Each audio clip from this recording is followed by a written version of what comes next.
افتخار صاحب آپ مستقل حسن صاحب کے بیچ میں لقمے دیے جا رہے ہیں، بولے جا رہے ہیں، نہیں آپ دے رہے ہیں، مطلب وہ کہہ رہے ہیں کہ ایک دائرے کا سفر ہے، بحران ان کو دکھتا ہے، یہ ایک سموتھ قسم کا، آگے بھی ان کو آنے والے دنوں میں سیاسی منظرنامہ نظر نہیں آتا۔ عدالتی فیصلے نے واضح کر دیا ہے کہ گنڈا پور اسمبلی میں کھڑے ہو کر استعفیٰ دے گئے، اب وہ وزیر اعلیٰ نہیں رہے۔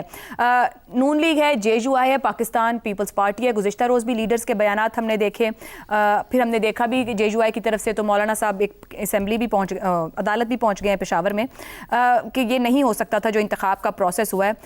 کیا یہ تمام جو روکنے کی کوششیں رہی ہیں وہ لا حاصل رہیں گی یا کہ کسی بھی طرح کے سیاسی پتہ پھینکنے کی ابھی بھی گنجائش موجود ہے ان کے پاس؟ سب کوششیں لا حاصل رہیں گی۔ آئینی طور پہ الیکشن ہوا اور وہ منتخب ہو گئے، اور روایتی طور پہ سابق چیف منسٹر نے لا کے ان کے سر پہ صوبے کی پگ رکھ دی تو بات ختم ہو گئی۔ اب یہ کام اس نوجوان کا ہے کہ وہ اس پگ کی کتنی عزت بڑھاتا ہے۔ میں بہت خوش ہوں کہ he is one of the youngest chief minister, اور میں اس بات میں بھی خوش ہوں وہ پولیٹیکل ورکر بھی رہا ہے میری طرح، اور میں یہ آپ بھی ایسی تقریریں کرتے تھے؟ میں کرتا تھا۔ مجھے یقین ہے کہ وہ اپنے صوبے کے نوجوانوں کے لیے مشعل راہ ثابت ہوگا۔ اگر کچھ غلطیاں اور کوتاہیاں ہوئی ہیں تو ان کو درگزر کرے گا اور ایک نیا رستہ کھولے گا خیبر پختونخوا کے رہنے والوں کے لیے، وہاں کے اسکولوں کے لیے، ہسپتالوں کے لیے، سڑکوں کے لیے، تعمیراتی پروگرام کے لیے، ڈیمز کے لیے، بجلی کی پیداوار کے لیے، اور اپنے صوبے کے حقوق کے لیے لڑے گا within the constitutional framework. ٹھیک ہو گیا۔ جو پیسے اگر وفاق نے کچھ دینے ہیں ان کے تو وہ اس کا مطالبہ کرے گا، لیکن انتہائی قانونی دائروں میں رہتے ہوئے، جس طرح میں اس کو قبول کر رہا ہوں آج اس بنا پہ کہ وہ منتخب ہو کے آیا ہے آئین کے تابع، تو میں امید کرتا ہوں وہ آئین کا احترام کرتے ہوئے وہ فرائض سر انجام دے گا جو بطور چیف منسٹر اس کو سر انجام دینے ہیں۔ یہ تو بات درست ہو گئی، اور جس کا اس نے حلف اٹھا رکھا ہے۔ آپ نے کانسٹیٹیوشنل فریم ورک کی بات بھی کر دی اور نو منتخب وزیر اعلیٰ کی تعریف کے ساتھ ان کی ذمہ داریوں کی۔ اب یہ بتائیے کہ جو گورنر خیبر پختونخوا ہے وہ کیا کر رہے تھے اور کیوں کر رہے تھے پچھلے 5-6 دنوں؟ وہ چھٹی پر تھے، وہ آگے انہوں نے کہا کوئی ایسی بات نہیں۔ نہیں، وہ آگے تھے، استعفے ان کے پیچھے تھے۔ دیکھیں نا، یہ کچھ ہم صحافی جو ہے نا، ہمیں نہیں سر، صحافی کی بات نہیں، بہت سادہ سا معاملہ تھا، یہ کوئی اتنا پیچیدہ معاملہ نہیں تھا۔ میں بھی بہت سادہ جواب دے رہا ہوں۔ یہ تماشا ہم نے پنجاب میں دیکھا، پرویز الہی ورسز حمزہ والا تماشا دیکھا ہم نے۔ تو یہ تماشا نہ کرو، آئین کو آئین رہنے دو۔ آئین میں لکھا ہوا ہے کہ جو آدمی ووٹ آف کانفیڈنس کے وقت زیادہ ووٹ لے جاتا ہے، میجورٹی لے جاتا ہے، وی مسٹ ریسپیکٹ ہم یار۔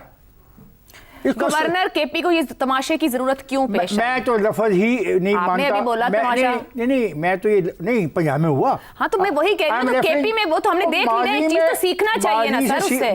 تو اس نے کب انکار کیا ہے حلف لینے سے؟ حلف تو آج انہوں نے کہا میں نہیں لے رہا، وہ تو استعفیٰ پہلے نہیں مانتے رہے، 3 دن پہنچا ہے۔ آپ لوگوں نے کہانیاں سنانی ہوتی ہیں، یہ عدالت کے حکم کے بعد ان کا جواب ہے۔ میں کہتا ہوں عدالت بھی آئین کے تابع ہے، بالکل، وزیر اعلیٰ بھی آئین کے تابع ہے، بالکل، گورنر بھی آئین کے تابع ہے، بالکل، اور میں بھی آئین کے تابع ہوں۔ So I respect the decision of the chief minister of Khyber Pakhtunkhwa and the members of that assembly, and I respect the statement of the governor جو اس نے آج جاری کیا ہے۔ میں کہہ رہی ہوں انہیں ضرورت کیوں پیش آئی اس تاخیر کی؟ سوال مجھے نہیں پتا، اس کا سوال ہو گیا، ٹھیک ہو گیا، آپ کو نہیں پتا، بات ختم ہو گئی ہے۔ آپ کو یہی چاہیے، وہ ملے تو میں ضرور پوچھ لوں گی۔ یہی چاہیے کہ کیوں آپ کو نہیں پتا، بات ختم ہو گئی ہے۔ آٹا کو جب گوندا جاتا ہے تو آدمی ہلتا کیوں ہے اور کتنا ہلتا ہے؟ مطلب وہ چائے کی پیالی میں طوفان برپا کر رہے تھے۔ بالکل، ٹھیک ہو گیا، بالکل ٹھیک ہے۔ شہزاد صاحب، گورنر فیصل کریم کنڈی انکار کرتے رہے کہ استعفیٰ نہیں موصول ہوا، 2-2.5 دن بعد جا کے جبکہ ریسیپٹ بھی دکھا دی گئی، ریسیونگ کی بھی دکھا دی گئی پی ٹی آئی کی طرف سے، پھر ان کو مل گیا جی، پھر ہینڈ ریٹن چاہیے تھا، پھر وہ بھی ریسیو ہوا، اس کے باوجود ابھی دیکھا جائے گا، اب سگنیچرز نہیں ملتے۔ آخرکار آج وہ تسلیم کر گئے اور اس سے پہلے عدالتی فیصلہ آ گیا تو انہیں اقرار کرنا پڑا۔ یہ محض آپ کو ایک اتفاق نظر آتا ہے پچھلے 5-6 دن کا، یا پھر ایک سوچا سمجھا سیاسی کھیل؟ اچھا دیکھیں، چونکہ عدالت نے تو فیصلہ دے دیا نا، تو اب گورنر صاحب جو کہہ رہے تھے یا وہ کہنا چاہ رہے تھے یا وہ جس طریقے کا ایک عمل لے کے آگے چلنا چاہ رہے تھے، اب اس کو تو شارٹ کٹ کر دیا گیا عدالت کی طرف سے. اب عدالت نے جو کہہ دیا اب اس کو ہمیں ماننا پڑے گا، کیونکہ ہم سب کسی آئین کسی عدالت قانون کے تحت رہتے ہیں اس نظام کو لے کے. ایک بات تو یہ ہوگی. لیکن مجھے شروع کرنے دیں جو افتخار صاحب نے بات کی وزیر اعلیٰ کے بارے میں.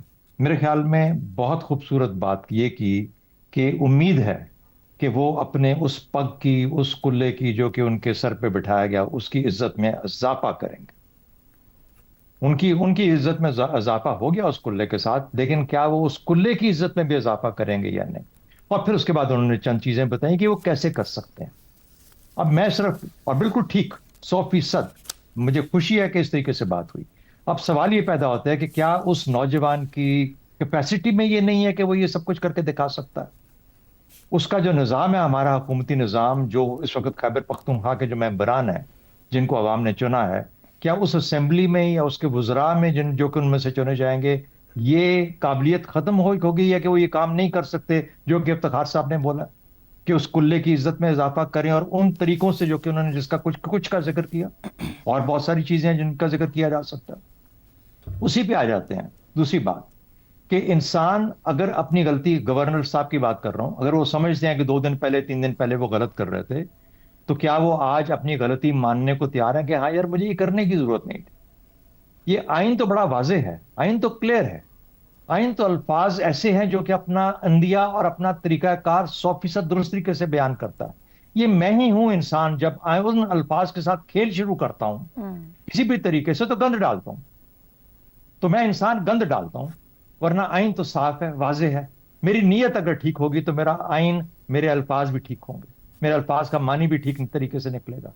تو سیکھنے والی بات یہ ہے یہ پچھلے 3-4 دنوں کے اندر کہ جو آ رہا ہے اس کے لیے امید اچھی رکھیں، اور اس کو یہ یاد دلاتے رہیں کہ جو سر پہ تمہارے کلہ ڈالا گیا ہے اس کی عزت کا اضافہ کس طریقے سے کیا جا سکتا ہے. دوسری بات، جو گورنر صاحب کو یہ بتا دیں کہ جو آپ نے کیا شاید آپ اپنے تئیں صحیح کہہ رہے ہوں گے، لیکن عدالت نے اس کا فیصلہ دیا، اور شاید اگر اس میں کوئی نیت کا خلل تھا تو نہیں ہونا چاہیے، کیونکہ الٹیمیٹلی اس وہ غلطی سب کو نظر آ جاتی ہے. تیسری بات، آپ کا میں ٹائم شاید زیادہ لے چکا، میں بات کرنا چاہتا تھا سیاسی بحران پہ. مجھے تو کوئی سیاسی بحران نظر نہیں آتا. سیاسی بحران کیا ہے؟ نہ آئینی بحران ہے، آئین کے تحت ہم کام کر رہے ہیں کہ سیاسی بحران کیا ہے؟ 4 حکومتیں ہیں، صوبائی حکومتیں، ایک وفاقی حکومت ہے، یہی سٹرکچر ہے ہمارا.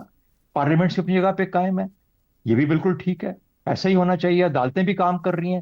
ہاں ہماری مرضی کے مطابق شاید پارلیمنٹ کام نہیں کر رہی، یہ جو گورننس کے سٹرکچرز ہیں ان کو بہتر کام کرنا چاہیے، ہماری عدالتوں کو بہتر پرفارمنس دینی چاہیے، کوئی شک نہیں اس کے اندر.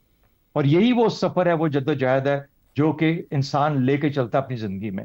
کیا ہم جب پیدا ہوئے تھے تو کیا ہم پرفیکشن کے ساتھ آئے تھے، یا ہم نے پرفیکشن حاصل کی آہستہ آہستہ زندگی کے تجربات کے ساتھ اور سیکھنے کے عمل کے ساتھ، اپنی تعلیم، مگر شہزاد صاحب انتخاب کو اسی کو چیلنج کر دیا ہے، جے پشاور ہائی کورٹ چلی گئی.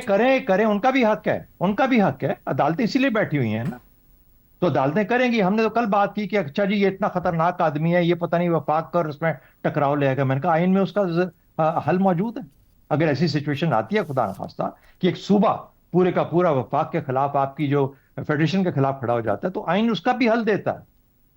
تو میرا خیال ہے کہ جب تک آپ اپنی نیت ٹھیک رکھیں، چاہے آپ کے مقاصد جو بھی ہوں، اور اس کو کام اپنے مقاصد کے لیے کام کریں، لیکن اس کے حرف بحرف جو طریقہ کار کو فالو کریں، کبھی کہ آپ کے خرابی کوئی خلل آئی نہیں. ہاں کوالٹی میں فرق ہو سکتا ہے کہ آپ کی سوچ سمجھ، آپ کی تعلیم، آپ کا یہ سب کچھ چیزیں فرق ڈالتی ہیں. کوئی کسی سے اچھا، کوئی کسی سے کم، کوئی انٹلیکچولی کتنا سپیریئر، کوئی اتنا سپیریئر نہیں. لیکن یہ چیزیں ہر انسان فرق ہوتا ہے، ہر سسٹم فرق ہوگا، اس لیے اس کے اندر یہ تبدیلیاں آئیں گی. نہیں، اوپر حسن نثار صاحب نے کہا کہ وہ بحران ہی دیکھتے ہیں. جب میں بھی سیاسی بحران کا ذکر کر رہی ہوں تو دوسرے جو پولیٹیکل اپوننٹس بیٹھے ہیں، کیا وہ سسٹم کو سموتھ چلنے دیں گے؟ اور بہت سے معاملات ہیں. گنڈا پور صاحب جب موجود تھے تو پورا 1.5 سال بھاگ کے اسلام آباد کی طرف کرتے رہے، بجائے کہ کے پی کی گورننس دیکھیں، وہ اپنے لیے مسائل کھڑے کرتے رہے. انہوں نے 78 سال کی بات کی نا، 78 سال کی، جس میں 4 مارشل لا آپ نے بھگتا ہے. 40 سال تو وہ ہو گئے، 34 سال بنتے ہیں، چلے 40 کر لیتے ہیں، سب کو 7 8 8 10 سال دے دیتے ہیں. اس کے باوجود آپ قائم ہے نا، جمہوریت ہے نا، پارلیمنٹس ہیں نا، حکومتیں ہیں نا، چل رہی ہیں نا. ختم تو نہیں ہو گیا پاکستان خدا نخواستہ نعوذ باللہ. تو کس چیز کا ڈر ہے؟ اگر آپ کی نیت ٹھیک ہے، آپ اس سفر پہ چلتے رہیں گے، آپ انشاءاللہ وہ بھی پا لیں گے جو آپ جہاں جانا چاہتے ہیں. شاید میری اور حسن صاحب کی زندگی میں نہ آئے، لیکن مجھے یہ یقین ہے، مجھے یہ یقین ہے کہ ہم سے بہتر لوگ آئیں گے اور یہ ملک بہتر کی طرف جائے گا، کیونکہ اور کوئی طریقہ ہی نہیں ہے، اور کوئی طریقہ ہی نہیں ہے اس کے آگے بڑھنے کا۔ چاہیے پروسیس کو، ایبسولوٹلی، دائروں کا سفر نہیں چاہیے۔ اور جو آپ اشارہ کر رہی ہیں وہ بھی اپنے طور پہ ان تمام چیزوں کے بعد آپ اپنا کام ٹھیک کریں، دوسروں کو اپنے رویوں کو خود سے جج کرنے دیں کہ ہم نے جو کیا صحیح کیا یا نہیں کیا۔ درست۔ زیغم صاحب، یہ جو بحران تھا یہ آئین کی تشریح کا مسئلہ تھا یا پھر پی ٹی آئی کے جو کے پی کا قلعہ ہے، سیاسی قلعہ کہا جائے، اس پہ سیاسی حملہ کرنے کی ایک بڑی کوشش کی گئی تھی، کیا کوشش تھی تو ناکام ہوئی ہے؟ دیکھیں، پہلے تو شہزاد چودھری صاحب کی جو رجائیت ہے اور امید ہے اس میں مجھے لگا کہ آج انہوں نے حافظ شیرازی کو مات دے دی۔ حافظ شیرازی کی بات کر رہا ہوں۔ دیکھیں، بڑا بحران کہیں گیا نہیں اور چھوٹا بحران تھا ہی نہیں۔ بڑے بحران کی میں بات نہیں کروں گا، اس پہ ہم کرتے رہتے ہیں بات اور آگے کرتے رہیں گے۔ دیکھیں، اس وقت ایک صوبے میں جہاں ایک پارٹی کی 2/3 سے زیادہ اکثریت ہے، 2/3 اکثریت ہے، عوام میں وہ مقبول ہے، کوئی الیکشن ہو جائے اس وقت تو وہ جیتیں گے، اس وقت ٹرانسفر آف پاور میں رکاوٹ ڈالنا ایک انتہائی پرابلمیٹک پروونس میں، مطلب کوئی ایک نیا بحران کیوں پیدا کرنا چاہے گا؟ تو یہ معصومانہ رکاوٹ پھر کیوں ڈالی گئی؟ ایک بڑی معصومانہ رکاوٹ تھی نا، جیسے دوستوں نے بتایا، چوئی صاحب نے بتایا کہ آئین اس بارے میں بڑا کلیئر ہے، اور گورنر کا رول جو ہے وہ سیریمونیل ہے، اس کا کام ہے ایکسیپٹ کرنا، وہ کچھ کر نہیں سکتا، اس کا پاس صرف ایک پروسیجرل رکاوٹ ڈال رہا ہے، سبسٹینشل اس کے پاس کوئی اختیار نہیں ہے۔ تو ایسی رکاوٹ اس نے کیوں ڈالی؟ یہ تو ایسے تھا جس طرح آپ نے دیکھا ہے نا، ٹریفک والے جو وہ کون رکھ دیتے ہیں، وہ کون دیکھے پلاسٹک کی ٹوپیاں سی پڑی ہوتی ہیں جس سے ٹریفک کو ادھر ادھر کر دیتے ہیں، کوئی بھی گاڑی روکتا ہے اس کون کو ہٹاتا ہے اور آگے چلا جاتا ہے۔ تو ایسے جو کون ہیں آخر انہوں نے کیوں رکھے؟ اب دیکھیں، آج میرا شوق ہو رہا ہے میں تھوڑی سی سازشی تھیوری لے کر آ جاتا ہوں، جی، کیونکہ سازشی تھیوری آپ کو پتہ ہے کیوں بنی جاتی ہے؟ جب کسی عام سی معصومانہ بے وقوفانہ احمقانہ بات کے پیچھے آپ نے کوئی بڑی وزڈم ڈھونڈنی ہو، کس کے پیچھے کوئی بڑی چلاکی تھی، اسی کو سازشی تھیوری کہتے ہیں۔ اب میری سازشی تھیوری یہ ہے کہ مقصد یہ تھا کہ سہیل آفریدی کو تمغہ دینے سے پہلے تھوڑا سا دوڑایا جائے، بگایا جائے کہ بیٹا ذرا 3 چکر لگاؤ، ذرا گراؤنڈ کے بھاگ کراؤ، شاباش، اس کے بعد تمہیں یہ پگڑی پہنائیں گے وزیر اعلیٰ کی۔ اب اس کے پیچھے کیا تھا کہ ایک چھوٹی سی پی ٹی آئی کو وکٹری دی جائے، ذرا خوشی دی جائے کہ دیکھو ایسا نہیں ہے کہ سب کچھ تمہارے خلاف ہو رہا ہے، ایسا نہیں ہے کہ ہر کوئی تمہارے خلاف ہے، ایسا نہیں ہے کہ عدالتیں تمہارے فیصلے خلاف دے رہی ہے، دیکھو تم جیت سکتے ہو، ذرا دوڑ لگاؤ نا تو دیکھو تم جیت سکتے ہو، یہ ہو گئی ٹوپی تمہاری، اور پی ٹی آئی خوش ہو گئی۔ ایک ایسے ماحول میں جب آگے مشکلات آ رہی ہیں، ہمیں پتہ ہے ایک ٹف انوائرمنٹ ہے، ہمیں پتہ ہے کہ اس وزیر اعلیٰ کو عمران خان نے کیوں چنا ہے، مرکز کو چیلنج دینے کے لیے، سیاسی طور پر پی ٹی آئی کو دوبارہ موبلائز کرنے کے لیے، ایک نئی تحریک بنانے کے لیے، اور بظاہر جو بہت اہم سیکیورٹی کے کام ہو رہے ہیں اس میں رکاوٹ ڈالنے کے لیے۔ اس کا ہو سکتا ہے ایسا کچھ بھی نہ ہو، سموتھ چلے، ہماری توقع ہونی چاہیے کہ ان کی پوری توجہ صوبے پر ہوگی، صوبے کے مفادات پر ہوگی، اور عمران خان بھی ظاہر ہے اس ملک کا بہتر سوچیں گے، چیزیں طے ہو جائیں گی۔ لیکن ابھی تو یہ نظر آتا ہے نا کہ آگے مشکلات آ رہی ہیں، آگے ٹینشن آ رہی ہے، تو اس میں اچھا کیا ایک چھوٹی سی وکٹری دے دی، ایک نوجوان آدمی ہے، اسٹوڈنٹ پالیٹکس سے آیا ہے، اس کو 3 چکر لگا کے تمغے دے دیے۔ اس کے علاوہ کیا نتیجہ ہے؟ وہاں سے بلاول نے کہا کہ چلو بھائی گورنر صاحب جاؤ جا کر حلف لو، عدالت نے بھی کہا حلف لو، اس کے علاوہ سی ایم کو کہا کہ ان کو پلین دیں تاکہ جلد پہنچے وہاں پر۔ اس کے جی دیکھیے اب مجھے بتائیے، اس کے میری سازشی تھیوری کے علاوہ کوئی چیز اس کو ایکسپلین کرتی ہے، یا پھر دوسری بات ہے کہ آپ ایکسپلین کریں کہ بہت بڑی حماقت تھی؟ اب آپ کی مرضی، آپ چوز کر لیں۔